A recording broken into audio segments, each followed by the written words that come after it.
రే ఇదిగోరా, నువ్వు పర్స్ మర్చిపోయావు. దీంట్లో డబ్బులు ఏం తీసుకోలేదు కదా? దాంట్లో డబ్బులు ఉంటేనే కదరా. అది వేరే విషయం అనుకో.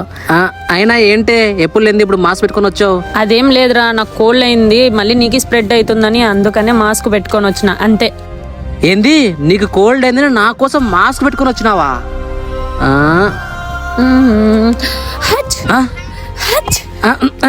ఏ మాస్క్ పెట్టుకొని రావచ్చు కదా, నాకు కూడా స్ప్రెడ్ అవుతుంది.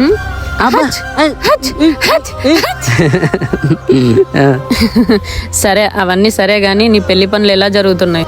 అవన్నీ జరుగుతున్నాయిలే గాని నీకేమమ్మా, మంచిగా సెటిల్ అయిపోయినావు, మంచి హస్బెండ్, మంచి ఇల్లు.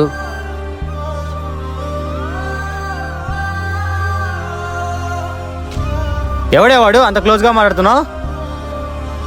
వాడు ఫ్రెండేనా ఇంకేమన్నా?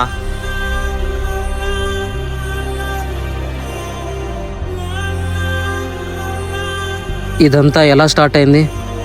పెళ్ళికి ముందు ఏది దాచకూడదని నా పాస్ట్ రిలేషన్షిప్ వరుణ్ గురించి మొత్తం చెప్పా, కానీ దానివల్లే అలా అవుతుందని అనుకోలే. కానీ దానివల్లే నన్ను ఇలా అనుమానించి టార్చర్ చేస్తాడని అనుకోలేదు. సరేలే గాని మీ ఆయన గురించి పక్కన పెట్టేసేయ్. వరుణ్ విషయంలో నువ్వు తప్పు చేసావని నీకేం అనిపించట్లేదా?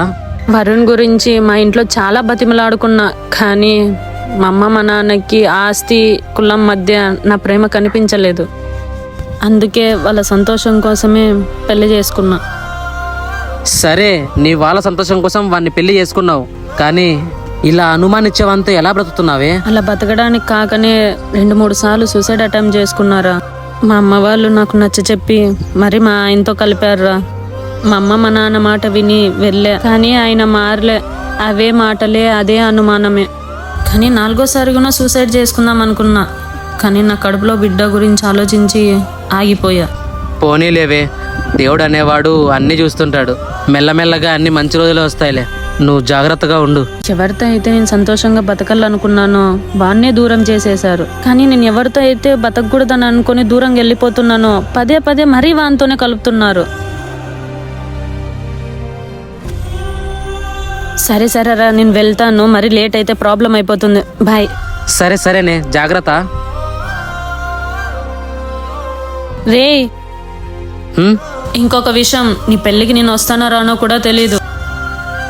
పెళ్ళి అయ్యాక నీ వైఫ్ని నాలాగే మాస్క్ వేసుకొని తిరిగేలాగా చెయ్యొద్దురా. హ్యాపీ మ్యారేజ్ లైఫ్ రా. సరే.